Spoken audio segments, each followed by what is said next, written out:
Topic చూద్దాం. కాలుష్యం కారణంగా దేశ రాజధాని ఢిల్లీ ఉక్కిరిబిక్కిరవుతోంది. ప్రజలు అల్లాడిపోతున్నారు. కేంద్ర మంత్రి గడ్కరీ లాంటి వాళ్ళైతే దీనిపై బహిరంగంగానే కామెంట్లు చేస్తున్నారు. ఇలాంటి వేళ దేశ రాజధానిగా ఢిల్లీని మార్చాలి అన్న డిమాండ్ను కొందరు తెరపైకి తెస్తున్నారు. అయితే మరికొందరు మాత్రం ఇది శాశ్వత పరిష్కారం కాదని చెబుతున్నారు.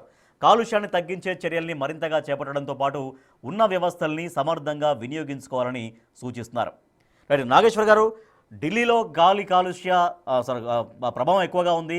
గాలి నాణ్యతను పెంచడం కోసం 2026లో ఎటువంటి పరిష్కారాలు చూపించాల్సినటువంటి అవసరం కనపడుతోంది? రాజధాని వల్ల ఢిల్లీలో కాలుష్యం రాలే. రాజధాని మారిస్తే కాలుష్యం పోతుందా? అప్పుడు రాజధానితో పాటు కాలుష్యం కూడా మారుతుంది.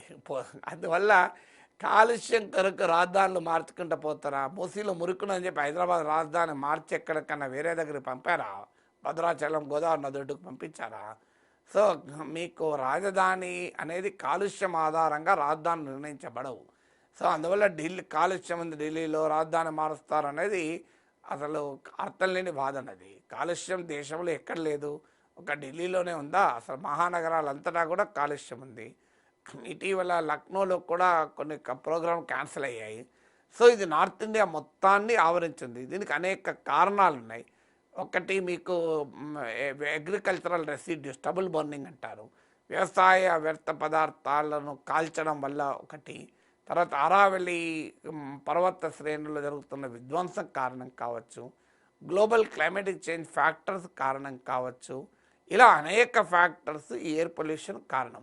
అందువల్ల వాయు కాలుష్యము మీకు చలికాలంలో చాలా తీవ్రమైన ప్రభావం ఉంటుంది. మంచు కూడా కురవడం వల్ల మీకు ఫాగ్ అండ్ ప్లస్ పొల్యూషన్ కలిసి ఉండే వరకు అది మరింత తీవ్రమైన ప్రమాదాన్ని ఉంటుంది. ఇటీవల మంత్రులు కూడా చెప్పారు, నేను ఢిల్లీలో ఉండలేకపోతున్నాం మేము ఈ కాలుష్యం వల్ల అని కూడా చెప్తున్నారు. సో ఇది వెరీ సీరియస్ ఇష్యూ. దానికి పరిష్కారం కాలుష్యాన్ని ఎదుర్కోవాలి తప్ప రాజధాని మార్చడం కాదు కదా. Thank you so much professor doctor K Nageshwar గారు. అనేక అంశాలపైన డీటెయిల్డ్ విశ్లేషణ అందించారు. Thank you.